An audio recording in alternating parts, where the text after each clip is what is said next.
నా పేరు Anand Babu Yadav, Tirupati cooperative bank మాజీ వైస్ చైర్మన్.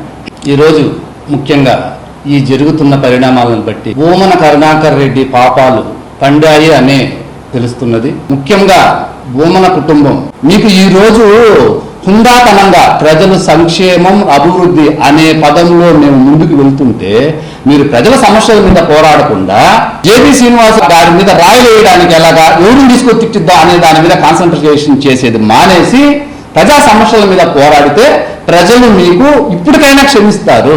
2021లో మన తిరుపతి నగరపాలిక ఎన్నికలు జరిగినప్పుడు 50 వార్డులకు సంబంధించి ఒక్కరిని కూడా నామినేషన్ వేయనీయకుండా దౌర్జన్యంగా రౌడీజంగా ప్రతి ఒక్కరు నామినేషన్లు చింపడము, వాళ్ళని ఇబ్బంది పెట్టడము, 49 వార్డులకు నామినేషన్ వేసి వాళ్ళు కైవసం చేసుకోవడం జరిగింది. అతని పాపానికి మొదటి దారి అక్కడ ఎంచుకుంటు. రెండోది అదే విధంగా తిరుపతి కోఆపరేటివ్ బ్యాంక్ ఎలక్షన్స్ మనం ఎప్పుడు కని విని ఎరగని విధంగా మన తిరుపతి కోఆపరేటివ్ బ్యాంక్ ఎలక్షన్స్ మనం ఎలా తీసుకున్నా ఒక 5,000 మెజార్టీ అనేది మాకు 40 ఏళ్ళుగా మాకు తెలిసిన చరిత్ర. కానీ ఒక్కొక్క వ్యక్తికి 35,000 మెజార్టీ వచ్చిందంటే వీళ్ళు ఎంత గొప్పగా ఎలక్షన్స్ చేశారని ఇంతవరకు మన తిరుపతి చరిత్రలో ఇటువంటిది మనం చూడలేదు. ఇంకొక ఘనకార్యం ఏమండి, అప్పుడు తిరుపతి ఎమ్మెల్యే అయినటువంటి కరుణాకర్ రెడ్డి కూర్చొని మాకు ఫిస్టేజ్ ఇష్యూ అని లోపల బూత్ లో కూర్చొని కనీసం వాళ్ళకి ఒక్క రవ్వైనా మనం ఎమ్మెల్యేలు అని అన్నటువంటి ఇంకిత జ్ఞానం కూడా లేకుండా అక్కడ కూర్చొని రిగ్గింగ్ చేసిన ఘనత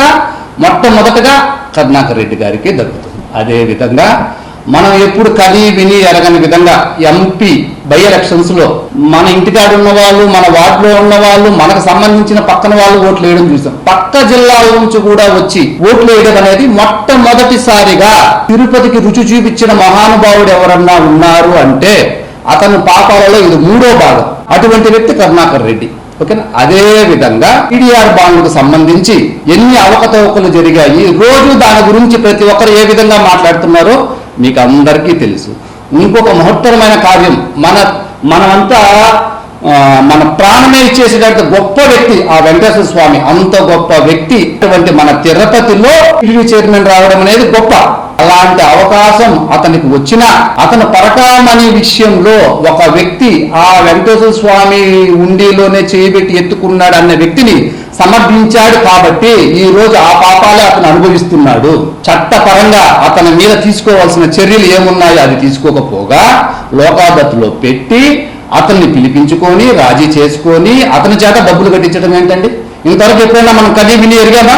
మీరు ఇన్ని పాపాలు చేయడం వల్ల మీ కుమారుడు 62,000 ఓట్లుతో ఓడిపోయాడు. ఇటువంటి చరిత్రను స్టార్ట్ చేసావు కాబట్టి ఆ వెంకటేశ్వర స్వామి దగ్గరే మీరు భూస్థాపితం అయిపోతారని మాకు తెలుస్తున్నది.